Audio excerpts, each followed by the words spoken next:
Metro and Mega Manila, 30 minutes na discussion tungkol sa ating kalusugan, pangangalaga ng ating katawan at pag-iwas sa iba't ibang karamdaman. Ito po ang programang Lunas Extension sa DZRH at RHTV. Makakasama po Ella Bensal, and this evening mapalad po tayo at nagiging suki na natin sa ating palatuntunan ang ating pinagkakatiwalaang dermatologist. Walang iba kung hindi si Dr. Grace Carol Beltran. Magandang gabi po sa inyo, Doc.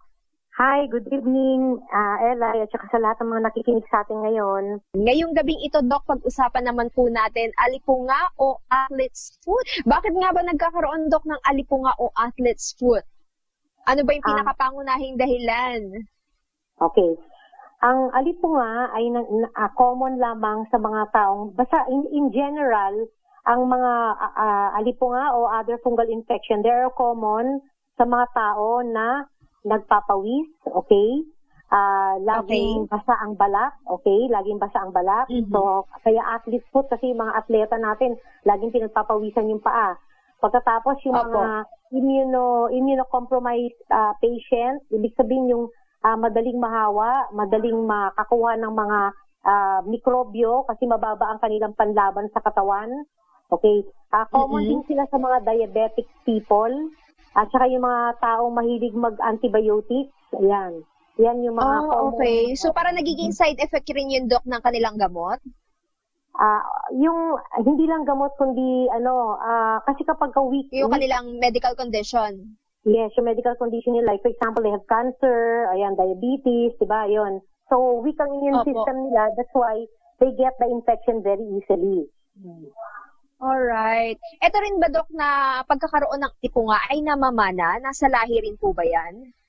Kasi ang immune system na weak or strong ay namamana. So, nasasabi natin na nasa lahi ang ganitong problema. Yan. May kaugnayan rin daw po ba dyan din, Doc, yung kanilang blood type? Na kapag blood type O ka, o A, or B? Hindi naman, grabe. Hindi naman. Sa lang, immune system, depende sa how strong and how weak the immune system is. So, parang rin yan COVID-19, di ba? Pag mas malakas ang resistensya mo, mas mahirap kang magkaroon ng sakit. Tsaka mas hindi seryoso ang sakit mo. Pagka weak ang immune system mo, then you develop the more severe type of infection. Ayan. So, ang alipunga kasi ay maraming klase. Okay? Alam niyo ba na ang alipunga ay maraming klase? Okay. Ang akala lang natin, basta nasa paa, alipunga na. So, actually, there are different types of alipunga. Meron tayong tinatawag na interdigital, kung saan in between the toes mo makikita yung mga kaliskis, yung mga nagbabasa-basa na puti. Doon, yun ang interdigital. Yung moccasin naman, parang halos nangangaliskis yung paa mo, doon kung saan dumidikit ang sapatos, kaya korting sapatos yung moccasin. Okay? Kaya kuminsan natatakot ako magsukat ng mga sapatos sa department store kasi sa mall. One time there was this incident wherein yung nauna sa akin nagsukat, nakita ko puro kaliskis yung paa at mukha talagang may moccasin type ng athlete's foot, no? So, ako pa naman yung susunod na susukat. Ayun. I can't remember if I was the one who was trying to fit the shoes or my son. Kaya basta natatanda ko kami yung susunod na magsusukat. Kaya, sabi ko, wag na lang muna. Ayun. Tapos yung vesicular naman. Wait lang, Doc.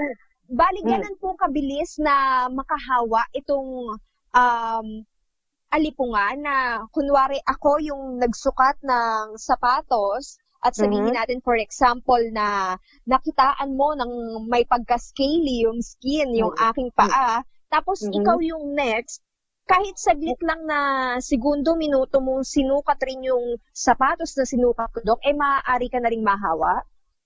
Yes naman, kasi depende, no? Kunyari, yung paa mo basa din, pinagpapawisan.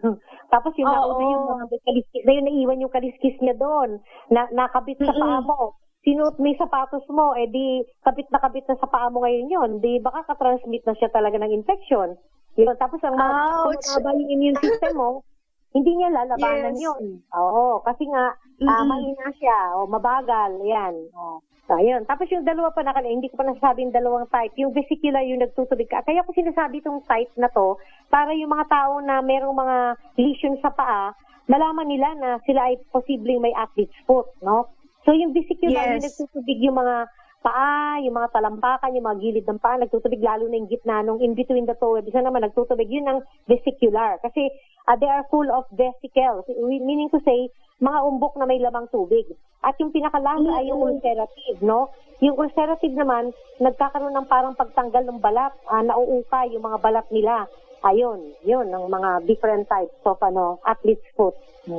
Okay, so hindi lang basta dahil sa may amoy yung kanilang athlete's foot na, meron rin palang mga manifestation itong pinapakita sa ating balat like yung scaly. Tama ka.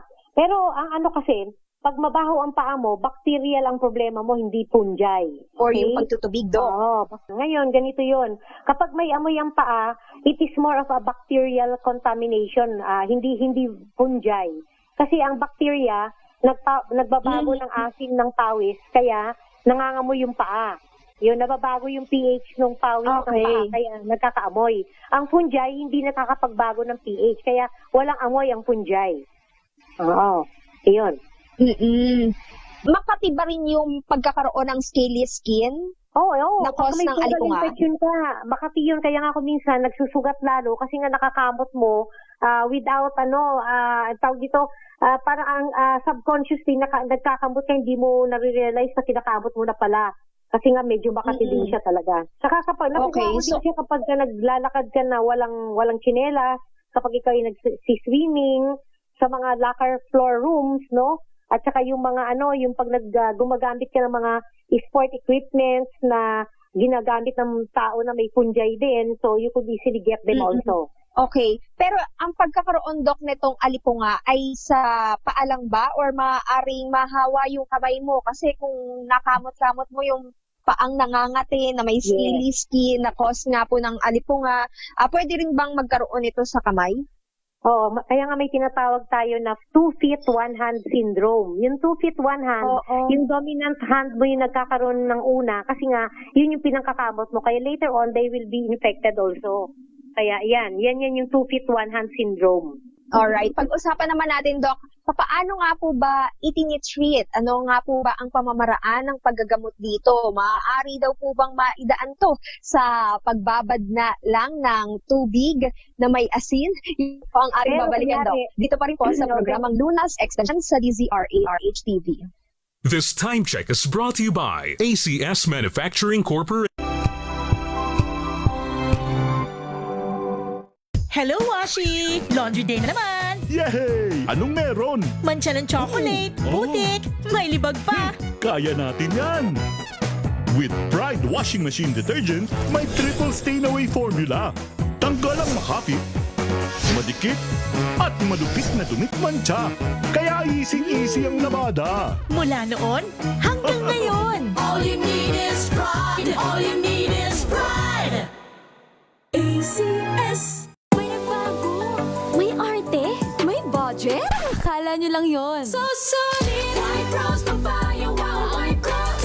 White rose papaya, wow, white rose. White rose papaya. May glow up with white rose papaya. White Rose Papaya. May puti power times 2 kasi may papaya at niacinamide. May shea butter and tea tree oil pa. Kutis sulit ang glow up. Glow up with white rose papaya. White Rose Papaya. Kutis sulit ang glow up. ACS.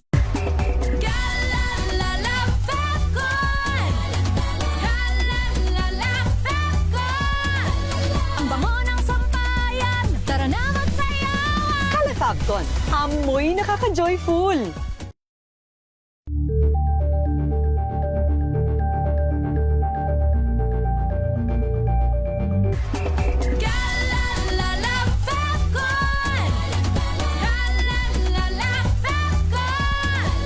Ang bango ng sampayan. Tara na magsayawan. Calefacton, amoy nakaka-joyful.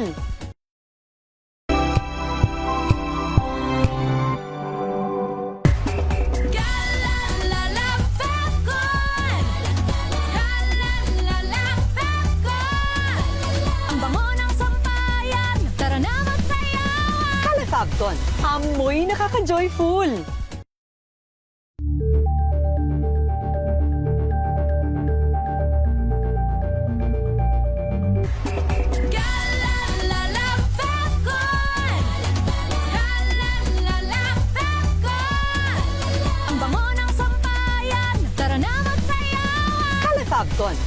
Amoy nakaka-joyful.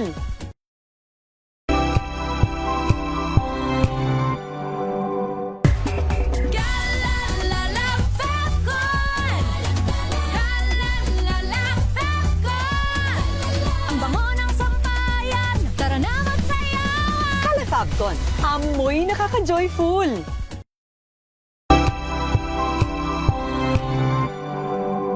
Tambalang Anthony Taberna at Jerry Baha ang gigising sa inyong umaga dahil lalatay ang humahagupit na diskusyon at komentaryo Lunes hanggang Biyernes sa 2x2. Better News. Una sa Pilipinas, una sa Pilipinas. NBS, Trending and Viral Show. Nakahandang Sa ating balitan mga kaibigan sa Rapido Hataw. Public Service Hour. Siyempre pa, una sa Pilipinas. Una Ayan sa... ang kabuhanan din pala tuntunan ng break time. Sabay niyo na po ang mga balita at talakayan sa Balansyado. Maraming Ito ay bunsod ng naitalang 17 individual na ang kanilang naaresto. Ng Metro Manila Development Authority o MMDA ang No Contact Apprehension Policy o NCAP sa Metro Manila. Sa ang ilang mga dokumento ay peke. Hindi rin legal ang employment na ipinangako sa kanila. Sa mata ng batas, mananagot ang sangkot at may sala. Dahil sa bawat paglabag, may karampatang parusa.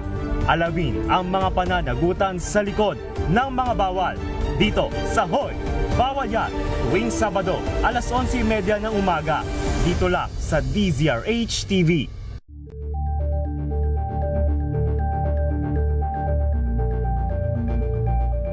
Tumunog na ang gandingan para sa kalikasan.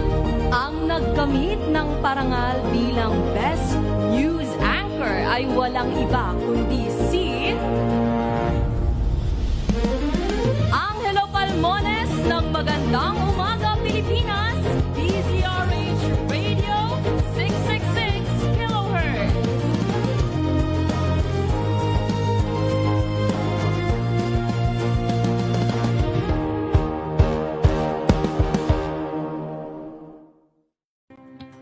Samahan niyo po ako hanggang 7:30 ng gabi. DZRH Usapang Liga. Magandang gabi Pilipinas, Metro and Mega Manila, Lunas Extension sa DZRH at RHD. Naray si Mayan. At Kisses Hubs. Para sa DCRH, una sa Pilipinas. Una sa Pilipino.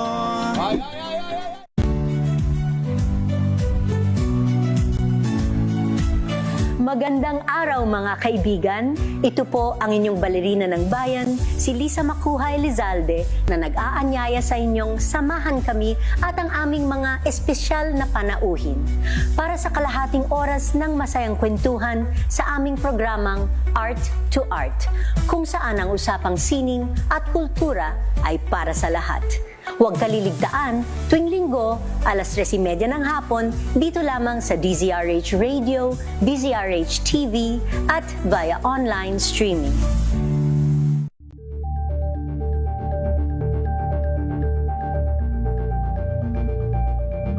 We've got you covered. From the hottest hits, exclusive interviews, kilig to the bones fan meet experience, and hataw performances of your favorite stars. Saturdays, 12 noon, dito lang sa DZRH TV.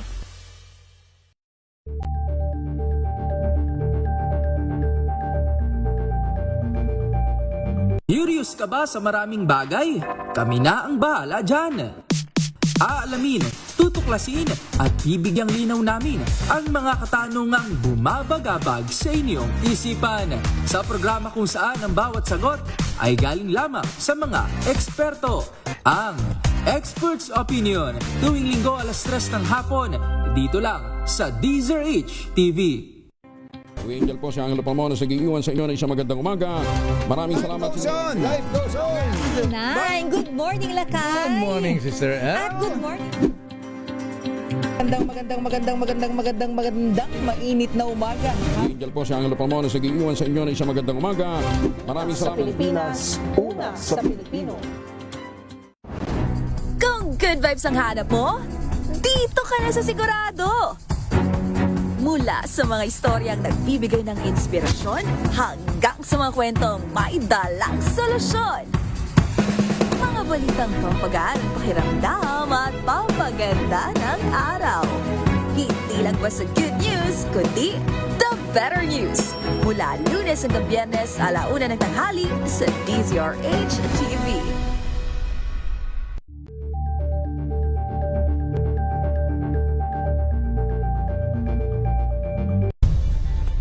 Nagsimula sa pangarap hanggang sa maabot ang tagumpay.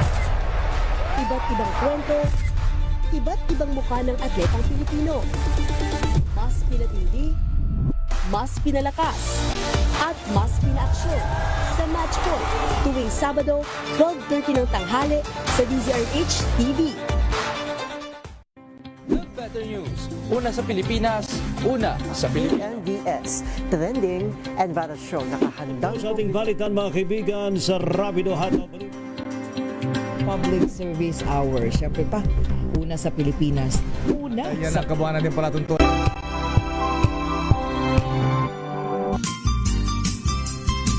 Usapang alipunga o athlete's foot ang ating topic ngayong gabing ito. At yung naiwan nating katanungan, Doc, na kung ang pagkakaroon ng alipunga ay maaari daw po bang maalis sa pamamagitan lamang ng pagbabad ng ating mga paa sa maligamgam na tubig na may asin? Okay. Well, kapag maganda ang immune system ng tao, kahit na ganyan lang ang gagawin niya, pwede naman talagang matanggal. Kaya lang, kapag matagal na yung alipunga, let's say years na ba? Or months na ba? Then there is really a need for intervention, medical intervention. Usually, pinapainom namin ng mga gamot at saka pinapapahira namin ng mga gamot na antifungal. Pero, minsan, dahil sa tagal na ng athlete's foot niya, yung kuko nai-infect na din. Yun yung tinatawag na tinea unguium. Okay? So, sa tinea unguium, hindi lang athlete's foot, kundi pati mga kuko ay apektado na, kaya mas matagal ang gamutan. Usual ba, Doc? Gaano po ba katagal yung pagkakaroon ng alipunga?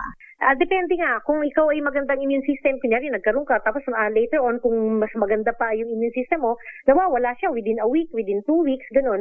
Pero may mga ibang tao ako na talagang tiniis nila kasi nga, una-una, kulang ang pangbayad nila sa mga gamot. So, they make tiis-tiis. So, kung minsan umaabot, mga 1 year na yung alipunga, hindi pa nila napapagod. Kaya grabe na.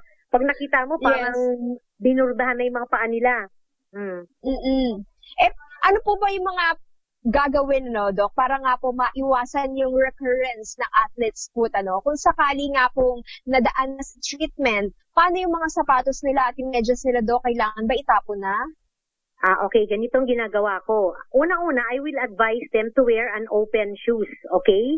Open shoes talagang pinakamaganda kasi una-una, nape-prevent mo yung excessive sweating.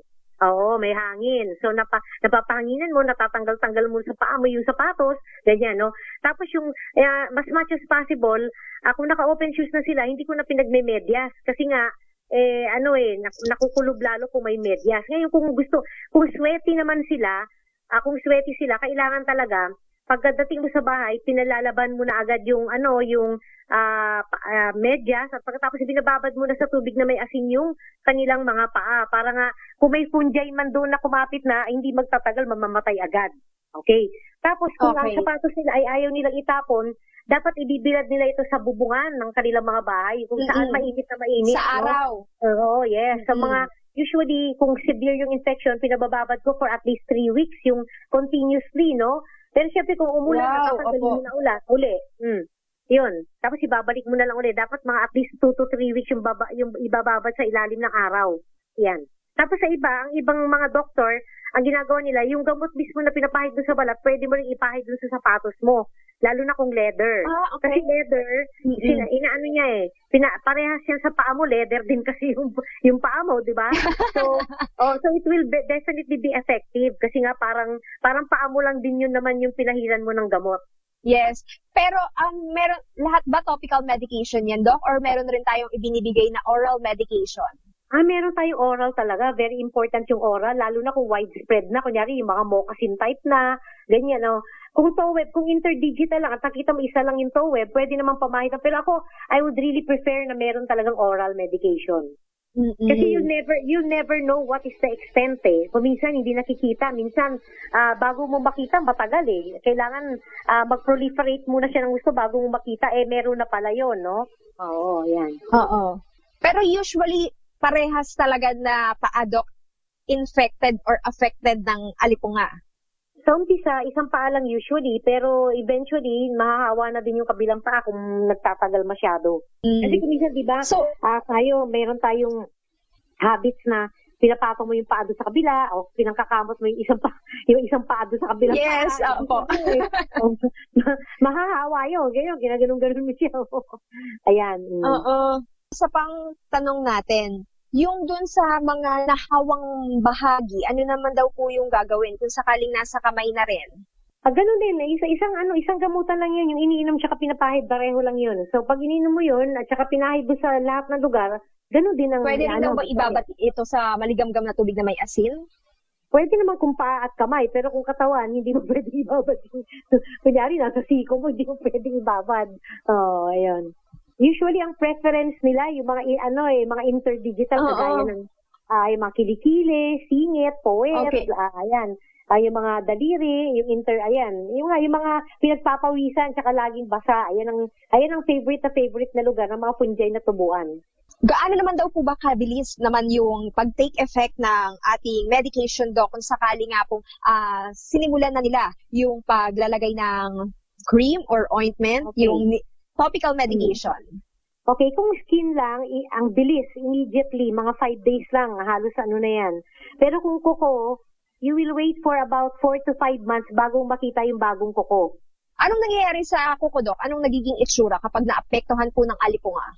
Well, pwede siyang maging kulay dilaw o brownish, kumakapal yung kuko, nagbi-brittle, nagka-crack-crack, naduduro, ganon. Yun ang mga itsura ng mga fungal infection.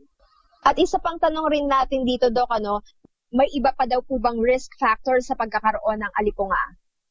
Immunosuppressed na individuals like if they have cancer, HIV, yung mga, yung mga elderly, diabetic, yan. Those who take a lot of antibiotics, for antibacterial because they can kill the normal bacteria na nagpe-prevent ng fungal overgrowth, no?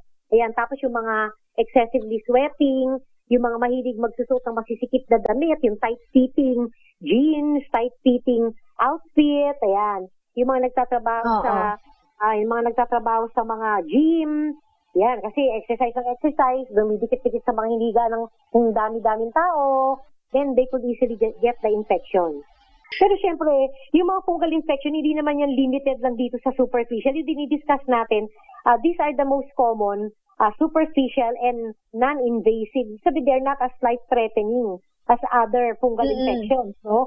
Pagka life-threatening na, nakakatakot na. Oo, yun yung mga dapat talagang iwasan natin, no? Ayan.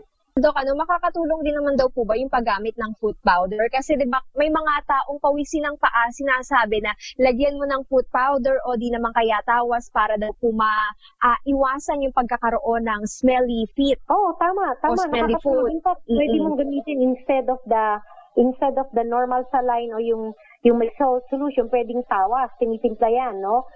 Yun, binababad mo dun yung paa at kamay para kung may nagsisimulang punjay, mamamatay agad. Tsaka it also helps prevent excessive sweating, yung tawas.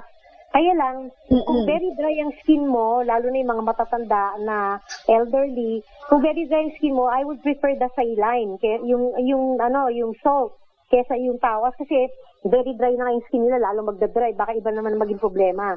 Ayan. So, definitely, yung mga antifungal powder can really help. Lalo na for those with sweaty feet.